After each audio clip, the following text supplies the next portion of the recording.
afternoon and welcome to another episode of Two Labs Garage. Today's episode is going to be a little bit different, as in I'm not actually going to be working on any cars today, unfortunately. This is going to be more of an introductory episode as to who is this new guy that's doing these car related contents. What is Two Labs Garage? So I'm sitting here with my two labs. We got my yellow over here that's all about it, and my black one over here that just wants to sleep. And you also have my birds over off screen that you'll hear them chirping throughout the process. And my wife is sitting, she's chose to be off screen, but she is going to be asking me some questions, like interviewing me. And this is going to really introduce, hopefully, who I am and who this new fella in the car fraternity is. So anyway, if you would, Laura, if you got any questions you'd like to start me out with. Well, to start things off today, I would like to take time to get to know the labs first, and then we'll get to know you. Alright. So tell us a little bit about your more passionate lab assistant. Well, they're both pretty passionate. But I'm going to imagine you're talking about Miss Nellie here. Miss Nellie, she's a little over 2 years old. And she's a daddy's girl. She wants to do everything daddy's doing. And I got a picture of her when she was a little puppy, just following me around. And she was standing up on the front bumper of my Mercury Montego, looking in the engine compartment, just trying to help me. And I hadn't had her but a couple weeks when all this was going on, and she had no idea what I was doing, but it was something Dave was doing. She wanted to watch it and be a part of it. Caroline over here, my black lab, she's about 5.5 years old. I know she's probably not showing up too well against my black shirt, but she's pretty tired today. But she was my car show girl first. She started riding with me to all the car shows, and she just went everywhere I went. And people at Lowe's knew her by first name because she'd go in there with me, and people at the car shows be, hi Caroline, hi Caroline. Half of people don't know who I am, but they know who Caroline is. And there's a lot of people that if they see Two Labs Garage and they hear my name come up, they probably won't know who I am. But if you see the guy that shows up with a different car every time and has a black and yellow lab, they'll know exactly who you're talking about. So these are my girls. They're my world. Besides my wife, they're the most important thing to me. They are one of the few things that comes above the cars. And to go into the next question, there was an amazing story you had mentioned to me, and I'd like to lead into that, of one of your first memories with cars, and if you could tell us more about that. Okay. Alright, she keeps pointing me back to the camera. I keep wanting to look at her. A lot of this video stuff is new to me, and to have a conversation when somebody's talking to me and not look at them and look at the camera, that's been an adjustment. But nonetheless, I think the story she is getting at is when I was younger. Well, I've always been eat up with cars, but I'd say I was probably in first grade.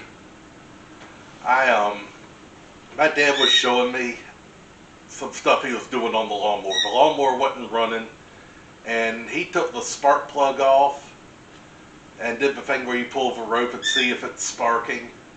And he showed me how to tell if my spark plug was working or not. Well, anyway, I thought I was hot stuff because I knew how to check a spark plug. I'm about 7 years old. Now, at the time, I went to a private school, and private schools, they're known for being a bit higher on the tuition, but they also have to stretch the money out some.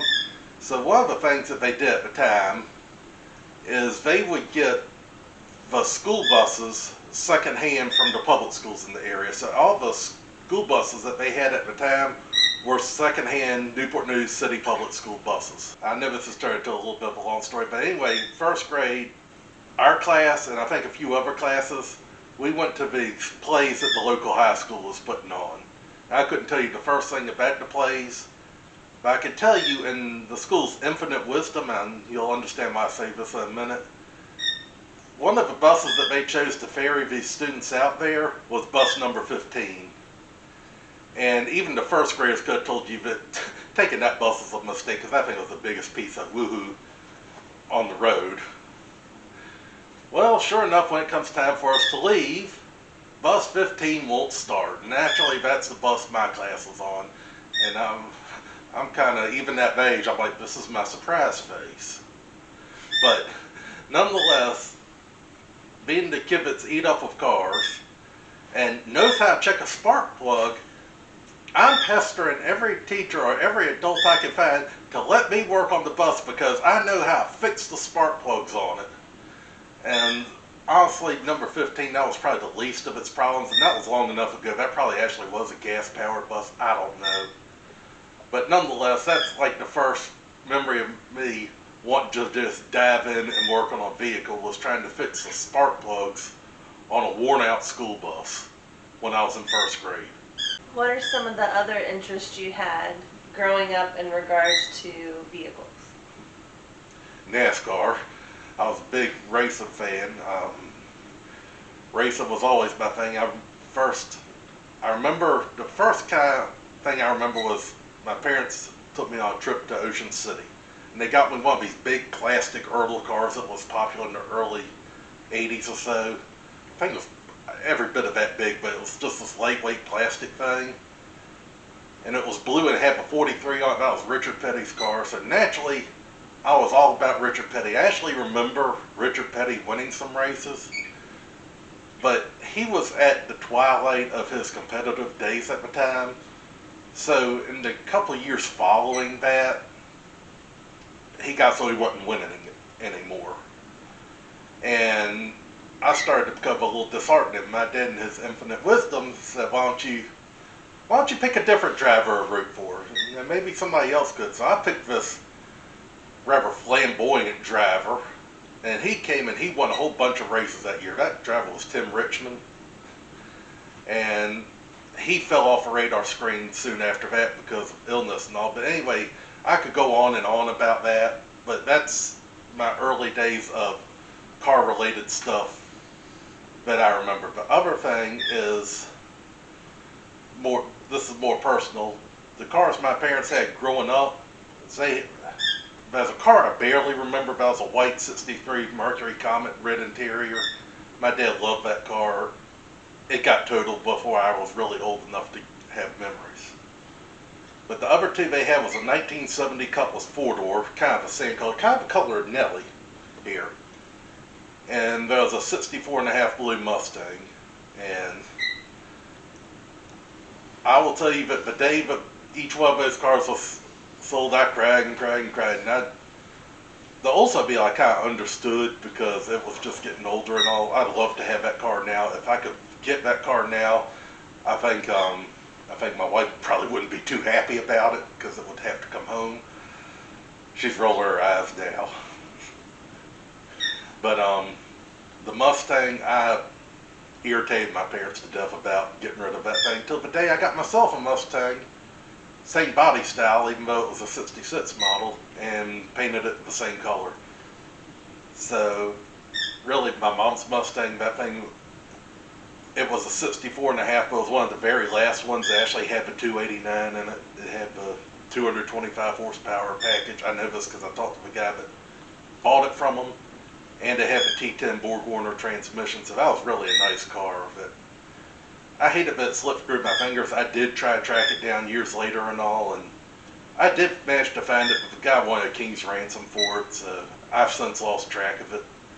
But that was one of the cars that got me into it. As for what initially got me into cars, yeah, I've been like this as long as I can remember. I don't know what got me started. I wish I had a better story of what sparked things from the beginning than that. I know a lot of times when people are into cars, and especially into trucks, there's the ongoing, back and forth, oh, Ford, Chevy, Ford, Chevy. Can you tell everybody a bit of your personal family history and why you are more partial to Ford, but for a more personal reason. Yes, I've always been known as a Ford person. As I've gotten older, I've diversified some, but at home, I've always been a Ford person. The reason for that is pretty simple. Is my granddaddy on my mom's side, he worked 40 years for the Ford assembly plant over in Norfolk, Virginia. And for that reason, his employment also came with discounts, not only for him, but for families. So whenever it came time to get a new car, well, the fact that you could get a genuine employee's discount, not these little things they advertise on TV, but the real deal, well, that made the decision a lot easier. So also, we just, this is the family or the company that's put food on the table. We're very loyal to Ford. Like I said, as I've gotten older, and sometimes circumstances dictate what you get more than just what you set out for. I've acquired some things, and also I love Fords, but I'm not one of these people that I will only look at a Ford. If it's a car I like, it's a car I like. It doesn't really matter who makes it. So that has diversified me some, but the fact that a lot of my collection's Ford, that's a combination. Part of it's brand loyalty, and some of it's just happenstance. When I've been looking to add something to the collection, or something just came and found me, it's been a Ford for the most part. So that's the way it's been. And a lot of people, their brand loyalty, some of it's based on experience, some of it's just, they don't even know why they started as a Ford or a Chevy person, but they've held on to it. And that goes for the Mopars as well. But one thing that I can say is a lot of times, it's one of these things, we give each other a lot of mess. But at the end of the day, there's a lot of camaraderie between the rivalries, and the Ford, the Mopar, and the GM people all believe that their vehicles are better than any import out there. So we give each other hell, but at the end of the day, we're friends. When it comes to working on a vehicle, what is one of your most memorable times working on a vehicle with someone else? With someone else. That's a tricky one, because I tend to work on alone. But the one I remember the most, working with somebody else, was while I was doing building construction. We have this big panel van, and the alternator went out on it one day. It was a day, but the weather was much like today. It was cold, nasty, rainy, and all that. So my boss and I, we go to Napa, and we pick up an alternator, and next to it's a car wash. So we nosed the van into the car wash to try to give us some creature comforts while we're trying to get this van fixed. And my boss drove the van in here. I will definitely say he did this instead of me, but he drove it into one that's missing a roof panel. Several other bays of car wash available, but he's the one that drives into the thing without a roof, missing a roof panel. We start working on it, dodging the rain inside out. Naturally, when the rain really picked up, I was like, can we move this stuff? We've already got partly taken apart. Well, anyway, go on, move it, and this electrician friend that's a friend of ours comes by, and Billy comes in there. He's like, what are y'all doing at the car wash? Well, we're working on it. Why'd you pull it in here? Get out of the rain. Well, you could have picked one to have expletive roof. That's a pretty comical memory of working on one with somebody else. Another one was, I was a teenager. I don't really know exactly how old I was, but my grandfather's starter on his Ranger truck had gone bad. And because the starter had gone bad, couldn't pick it up on anything. And at the time, we didn't have jacks and jack stands or anything like that. So I was a bit smaller then than I am today. So I shimmied under it and went to change the starter. My dad and my granddad up at the top talking, they're passing me tools while I'm under there. And my grandfather, just doing like people does, he goes and leans on the fender and puts quite a bit of weight on it. Well, the engine cross member hit me right here. when the truck went down. So I start flailing and hollering and all that. And I hear my granddad, he didn't hear very well, and he was up at the top asking my dad, "What's wrong with him?" My dad's up there, I believe you're squishing him. And I didn't hear anything else after that, but the truck cross member went back up. So anyway, that's another story of working on one with somebody else. What would you say was your reason for deciding to pursue your passion through YouTube, and why? That story, that's another story that goes back to the 90s. There used to be a television station called TNN, and it's no longer around. I think if you follow what happened to all the takeovers with all its spike now, but nonetheless, when it was TNN, that was a great channel. They had racing stuff on there. They had all kind of outdoor stuff on there. And one thing they had every Saturday morning, I would watch this and still cartoons, but they had this show called Shade Tree Mechanic, and that was two fellows that worked in a garage like many of us have in front of our house, and they worked on cars and did repairs that weren't at a high level. They had other shows on the channel where they did these over-the-top builds and all that, but these people would get in there and work on an alternator or work on, I remember I looked up not too long ago, they had a car that had been flooded and getting that back on the road and things like that. But Shade Tree Mechanic was a wonderful show, and I always, when I was a teenager, said, you know what, I'd like to be the guy that hosts Shade Tree Mechanic. But I'm an introvert and I'm real shy and I don't like to be in front of a camera. So, of course I never pursued it. And the show's long gone now, but that was kind of a beginning. Now we're going to fast forward about 15 years, and I've got this car I'm doing a revival on before I knew that people doing YouTube revivals was really a thing. But I'm doing a revival. I think I'm the only one in the world that enjoys doing revivals. It's on a 65 Ford Galaxy. And I'm looking, car hadn't started in use. So I start looking on YouTube for hasn't started in use, stuff like that. And I found a fellow out of Texas, he's called Daniel Resto Dan. Great channel.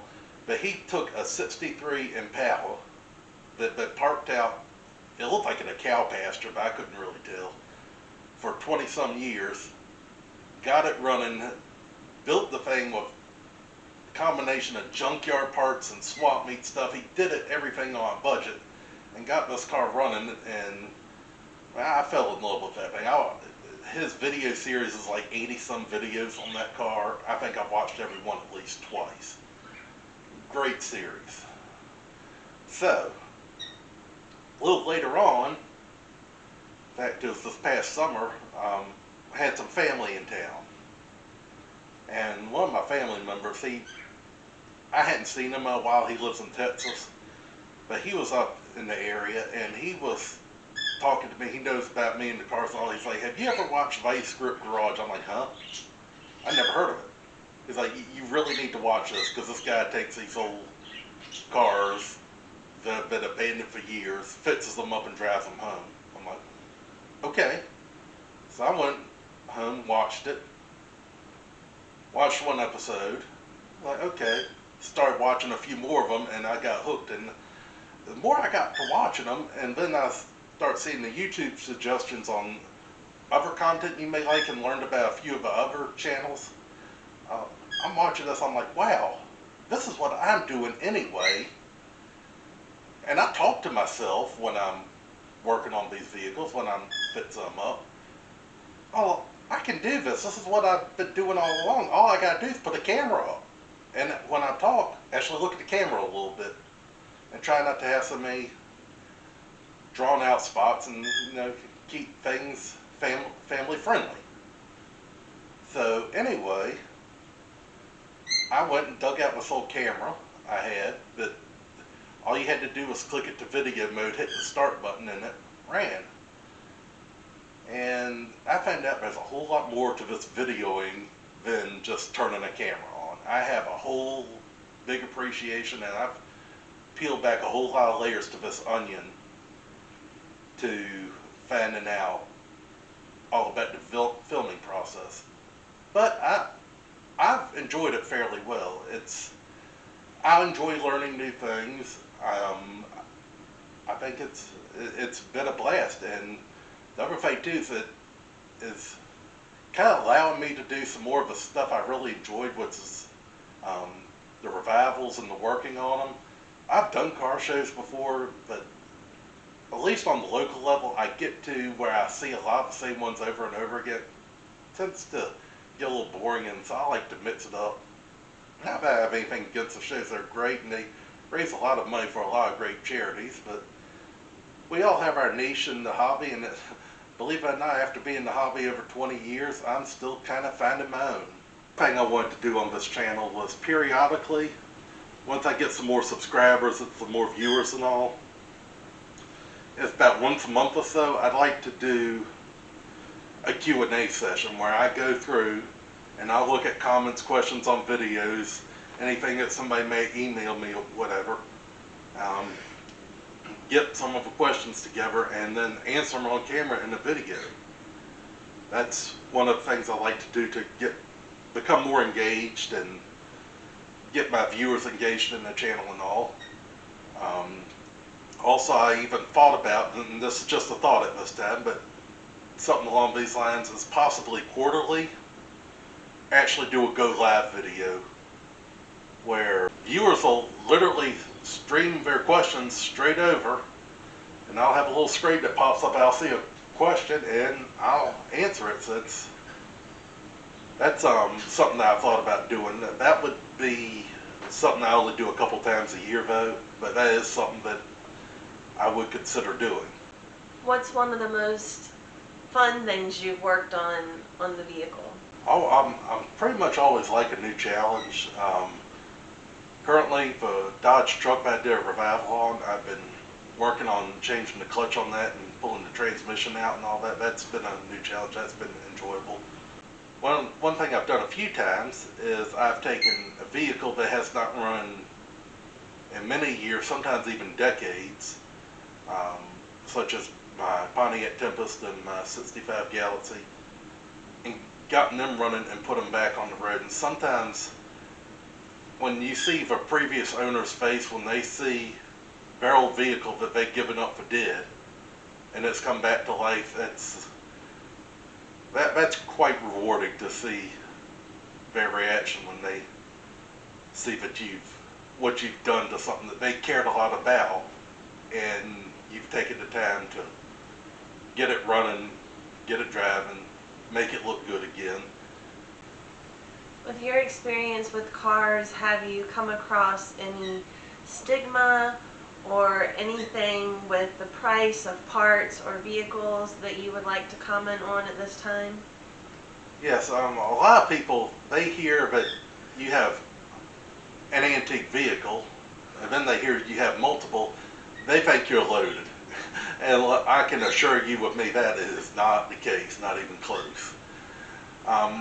What I have done, and I've had a different approach than the stereotypical norm, and there's nothing wrong with the people that can go out and spend all this money on a car and put it back into showroom condition. Pardon me. There's nothing wrong with that. However, some people, that's just not their thing. I'm a collector, and as a collector, I enjoy collecting some. So, as far as the price part, if I went and did the full-blown restorations and had something that would be qualified for like Pebble Beach or whatever, I wouldn't even be able to afford one car. However, I do some out-of-the-box thinking and sometimes make my own parts, figure out something that'll work but may not be by the book, and I've done some things on some cars that people have sworn up and down would never work, and I got one car I'm thinking of right now that I did a type of patch body work, and I did it in a very similar fashion to how fiberglass boat hulls are repaired. Everybody told me it never worked on a car, never go work on a car. And I figured, well, worst case, I'll just knock the repair out and do it the right way. I didn't have the money to do it the right way, so I just fiberglassed it in, painted the car myself. That was 12 years ago, and there is no signs on that car now of any kind of cracking or anywhere where that patch is failing. So I'm all about doing some out-of-the-box thinking. I'll substitute junkyard parts in, and I will make something work. And that's a stigma about these cars, that a lot of people are afraid to do it because it costs so much money. Well, it can, but if you just think a little bit outside the box and say, all right, does this seat need to be factory specific correct? Do I need to go and find an old one that's in perfect condition, or have some upholstery shop do a great job sewing up a factory reproduction where you can't tell the difference? And nothing against that. That's great if that's what you want to do. That's great if that's what you can afford to do. But all that costs a lot of money. I've gotten entire interiors out of junkyards for $50.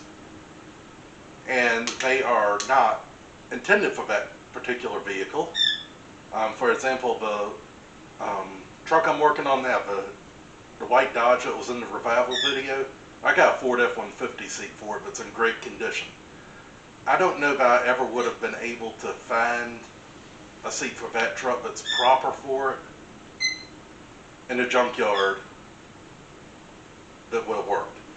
It would have cost me several $100s to get an upholstery shop to do it, and probably would have cost close to $1,000 to get a factory seat that looked just like factory on there.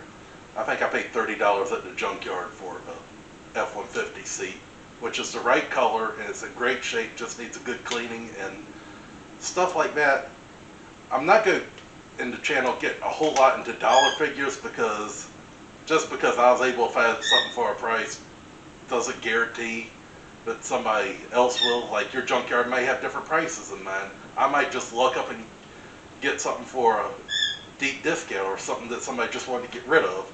But nonetheless, just thinking out of the box, thinking what will work, and still clean up and have something nice at the end of the day. You can build these cars on a budget and have something that's solid and you're proud of. It can be done, and the fact that I'm cheap, I've kind of taught myself how to do some things. There's lots of information out there, lots of knowledge out there, and just put it to use and do your thing. Did you have anything you wanted to say before we wrap up today's session? Well, kind of just go into a lot of, about the channel. The channel, what I've done so far, I've been documenting things that I've been needing to do on vehicles. I've learned a lot, and I hate it that one particular episode, one of my bigger ones at that, I had to do a voiceover because I didn't understand how to work the microphone. But nonetheless, learning a lot of the ins and outs of doing the video channels, but also a lot of just getting out and doing the revivals. Part of what I want my goal to accomplish is to empower people to work on these vehicles. There's a lot of times you hear about these vehicles, or you see them, but they're sitting in their yard, and somebody says, I'm going to get to work on it someday, and someday never comes. Well, I'd like to try to help some people make someday come, and maybe if they see somebody that's not a trained mechanic, I've never in any way claimed to be a trained mechanic, work on these things, get them up and running, and kind of, if I can do it, you can do it mentality. That's what I'm trying to get out there. I'm also, years ago, I had my cousin's kid hang out with me for a day. At the time, he was 14 years old, and he just eat up with cars, and we couldn't have worse weather that day. But nonetheless, we got out there, we saw a bunch of cars. He first approached me about the car thing when he was 11 years old. So one thing I've been trying very hard to do on my channel is I'm trying to keep things family friendly. Content's not made for children, but I want it to be something that no parent would have a problem if their child put it on their playlist. I try to keep the content, the language, all that very clean. Anything to wrap up and thank your viewers. As always, I'd like to thank everybody for tuning in. And anyway, if you could please hit the like and subscribe button. They really do help me out a lot as far as being able to grow this channel, being able to do more content and all. Anything I get, I'm going to invest back into the channel to make better content for the viewers. So I always appreciate y'all tuning in. I thank you for your time. I do look forward to getting more content out there. I'd like to be able to do more revivals. The next revival I get has got to be something that's not going to take up residence at the house. That's been kind of my Achilles heel. Is I get something that I like it and I can't get rid of it. So anything that comes next, it's got to be something that's going to come and go. But I do plan on doing more revivals. I do plan on getting more tidbits and pretty much anything car related. It's one of these things that I really feel like if I can do it, you can do it. I hope that this inspires some of y'all to do some of your own stuff. And if you just enjoy watching the content, I'm glad to have you. So thank you for tuning in. Have a great day, and I'll see you on the next one.